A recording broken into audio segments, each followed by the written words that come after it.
एक बात जो कही गई थी, जिसका इतना सकारात्मक प्रभाव इतना तुरंत होगा, ये बात हम सबको प्रसन्न करती है। राष्ट्रपति जी ने कहा था कि सदन चलना चाहिए, सदन में संवाद होना चाहिए, और हम सभी सदस्यों ने राष्ट्रपति जी की बात को शिरोधार्य माना और सदन को बहुत ही सुचारू रूप से सबने मिलाकर के चलाया। और इसके लिए मैं विशेष रूप से विपक्ष के सभी बंधुओं का आभार व्यक्त करना चाहूँगा कि उन्होंने इस काम को आगे बढ़ाया और राष्ट्रपति जी के भाषण का ये जो असर है, ये मैं समझता हूँ अपने आप में गौरव देने वाला है। मैं राष्ट्रपति जी के अभिभाषण पर धन्यवाद करने के लिए खड़ा हुआ हूँ, लेकिन साथ साथ मैं सदन के माननीय सदस्यों से भी इस बात से आग्रह करना चाहूँगा। एक तो खुशी की बात है कि सदन में सभी सदस्य सक्रिय हैं, अपने अपने विचारों के लिए आग्रही हैं। करीब 300 के करीब अमेंडमेंट्स आए हैं और हर अमेंडमेंट का अपना महत्व भी है, लेकिन मैं सबसे आग्रह करूंगा कि हम राष्ट्रपति जी के विजडम पर भरोसा करते हुए समय की सीमा में जितने विषय आ सके, नहीं आए उसका मतलब ये नहीं वो महत्व के नहीं है। और इसलिए राष्ट्रपति पद की गरिमा और उनके विजडम पर भरोसा करते हुए मैं सभी आदरणीय सदस्यों से प्रार्थना करूंगा कि वे अपने संशोधन को वापस करके राष्ट्रपति जी के अभिभाषण को सर्वसम्मति से धन्यवाद प्रस्ताव हम पारित करें तो एक अच्छी परंपरा जारी रहेगी।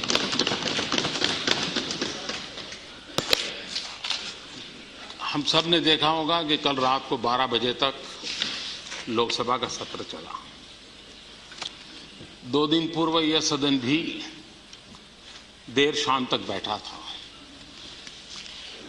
आमतौर पर इतने घंटे काम करने के बाद थकान महसूस हो, लेकिन मैं उल्टा अनुभव कर रहा था। जिन जिन सदस्यों से मेरा मिलना हुआ, बात करने का मौका मिला, देर रात बैठने के बाद भी वो अत्यंत प्रसन्न थे, अत्यंत संतुष्ट थे, अत्यंत आनंदित थे, क्योंकि एक लंबे अरसे के बाद अपने पास जो कुछ भी कहने की बातें थी, अपने क्षेत्र की बातें थी, समस्याएं थी, उसको इस पवित्र फोरम में वो जी भर करके कह पाए। ये अवसर उनको मिला है, उनके चेहरे की जो प्रसन्नता है, ये सदन चलने के कारण संभव हुआ है। और इसलिए वरना पिछली बार सदन में जैसे क्वेश्चन आवर, मैं मानता हूं क्वेश्चन आवर अपने आप में एक सदस्यों की अपनी संपत्ति है और राष्ट्र के महत्वपूर्ण इश्यूज पर सरकार को कटघरे में खड़ा रखना, एग्जीक्यूटिव्स को अकाउंटेबल बनाना, उनके लिए सवालिया निशान खड़ा करना, मंत्रियों को भी हर प्रकार से सज्ज रखने के लिए अगर सबसे ताकतवर को जगह है तो क्वेश्चन आवर है। लेकिन हमने देखा कि पिछली बार सदन न चलने के कारण स्टार क्वेश्चन 269 थे, लेकिन सिर्फ 7 को अवसर मिला और करीब 42 घंटे हमारा इस हल्ला बोल के अंदर आहूत हो गया। उसके पूर्व के सत्र में करीब 270 इन्हीं सदस्यों के द्वारा पूछे गए स्टार क्वेश्चन थे। सिर्फ 6 चर्चा में आए, करीब करीब हमारे 72 घंटे इस माहौल के अंदर आहूत हो गए।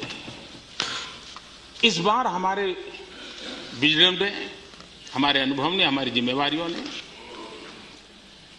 हमें बचा लिया और माननीय सदस्यों के सवालों के जवाब देने के लिए मंत्रियों को देर रात तक तैयारियां करनी पड़ रही है।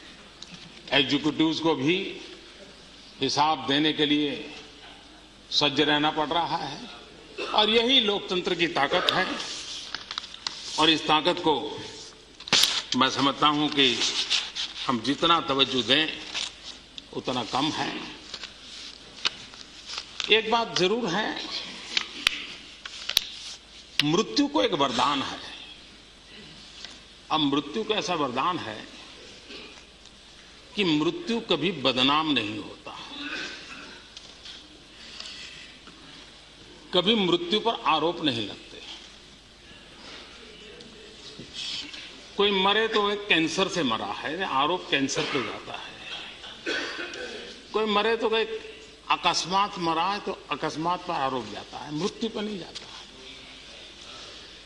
बड़ी आयु में मरे तो वो उम्र के कारण मरे हैं, मृत्यु को कभी दोष नहीं लगता, मृत्यु कभी बदनाम नहीं होता। कभी कभी लगता है कांग्रेस को ऐसा कोई वरदान है। वरदान इस अर्थ में है कि अगर हम कांग्रेस की आलोचना करें तो आपने मीडिया में देखा होगा,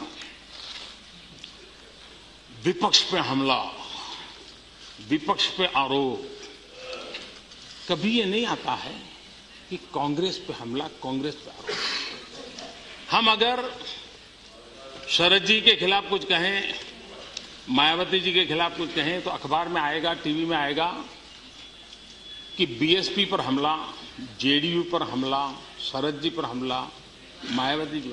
लेकिन कांग्रेस एक ऐसी है, जब भी हमला हो तो विपक्ष पर हमला, कभी कांग्रेस को बदनामी नहीं मिलती है। अब ये अपने आप में एक बड़ा गजब का विज्ञान है जी। तो ये अब वो तो यही हमारे सारे साथी सोचेंगे कि ऐसा कैसे होगा। यहां पर हमारे विपक्ष के नेता ने चर्चा प्रारंभ की थी, तब मैं यहां उपस्थित था। हमारे नड्डा जी ने सी चेंज कहा तो हमारे गुलाम नबी जी ने थोड़ा माहौल हल्का करने का इरादा होगा, उनका कोई इरादा गलत नहीं होगा, लेकिन चेन्नई का उदाहरण दे दिया। वो एक संकट था, मानवीय दृष्टि से वो दर्दनाक घटना थी। उसको इस सी चेंज के जोड़ करके मजाक करने से उनकी पीड़ा में हम थोड़ा, तो वो मैं समझता हूं अच्छा नहीं। यहां एक विषय ये भी आया, यहां एक विषय ये भी आया कि राजस्थान और हरियाणा में जो उन्होंने चुनाव में कुछ नियम बनाए हैं जिसको सुप्रीम कोर्ट ने मान्यता दी है, लेकिन हमारी डेमोक्रेसी में क्वालिटेटिव चेंज लाने का एक जो प्रयास है उसको कुछ राजनीतिक रंग देने का प्रयास चल रहा है।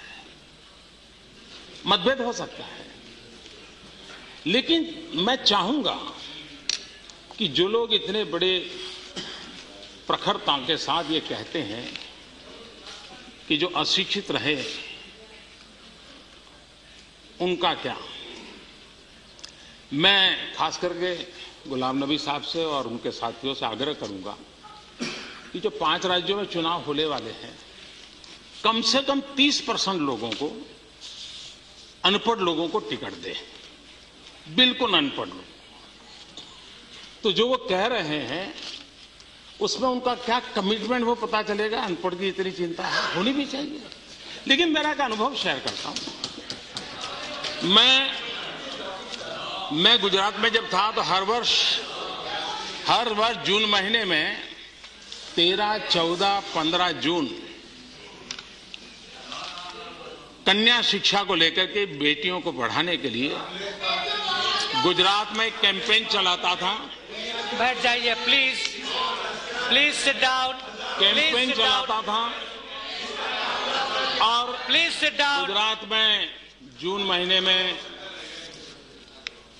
40-45 डिग्री टेम्परेचर रहता है। पूरी सरकार गांव जाती थी, मैं खुद जाता था, 3-3 दिन गांव में रहता था और बेटियों को पढ़ाओ इसके लिए कैंपेन चलाता था। स्कूल 15 जून से शुरू होते थे तो उसके पहले एडमिशन के लिए लगते थे। वहां मैं मातृ सम्मेलन भी करता था। एक गांव में मैं गया, मैंने ऐसे ही उनको पूछा, जरा बताइए भाई आप में से अनपढ़ कितने हैं? तो कोई 40 साल, 45 साल, 50 साल की महिलाओं ने हाथ ऊपर किया। हम पढ़े लिखे नहीं, लेकिन 5-6 महिला ऐसी थी जिनकी उम्र 80-85 थी। मैंने पूछा आप पढ़े लिखे हैं? तो बोले हाँ, ये हमारी बहू अनपढ़ है, हम पढ़े लिखे हैं। मैंने कहा कैसे? तो बोले हम जो हैं वो गायकवाड़ स्टेट के नागरिक थे, आजादी के पहले की बात। और गायकवाड़ स्टेट में नियम था कि अगर बेटी को नहीं पढ़ाते हैं तो 1 रुपया दंड होता था। और बोले इसके कारण हम पढ़े लिखे हैं, लेकिन बाद में देश में स्वतंत्रता आई, सरकारें बदल गई, तो बहू हमारी अनपढ़ है। तो ये जो अनपढ़ का कारण है वो आजादी के बाद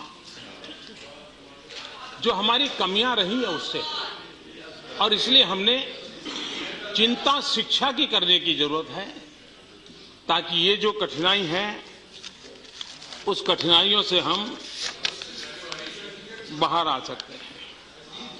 राष्ट्रपति जी ने कहा है कि सदन, प्लीज डोंट इंटरप्ट।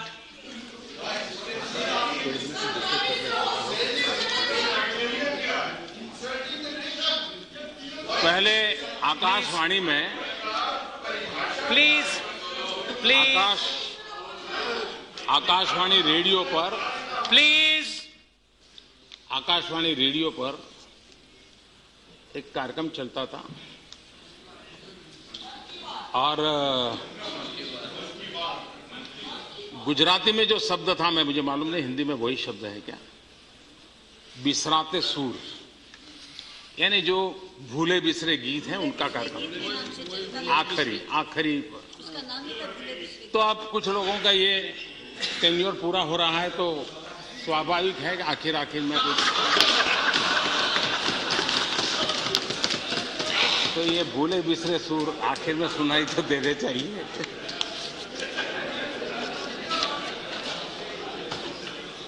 सभापति जी, एक प्रकार से ये अपर हाउस है। हमारे यहां कहा जाता है महाजन ये न गतः पंथा, जहां महापुरुष चलते हैं लोग उसका पीछे चलते हैं। इस सदन में महाजन बैठे, इस सदन से जो होगा, जिस प्रकार से होगा, उसका असर लोकसभा में होगा, उसका असर असेंबली में होगा, कई कई कॉरपोरेशन सिटी में भी हो रहा है। और इसलिए हम ऐसा कैसा करें ताकि नीचे तक वो माहौल बने जो लोकतंत्र को पुष्ट करे। देश कहीं हमारे बिल पारित हो इसका इंतजार कर रहा है। जीएसटी की चर्चा हो रही है, बाकी बिल की मैं चर्चा नहीं कर रहा हूं, लेकिन बहुत बड़ी मात्रा में अब जो जनप्रतिनिधि चुन करके आए हैं उन्होंने तो उसको स्वीकार कर लिया है। झी 24 तास रहा एक पाऊल पुढे।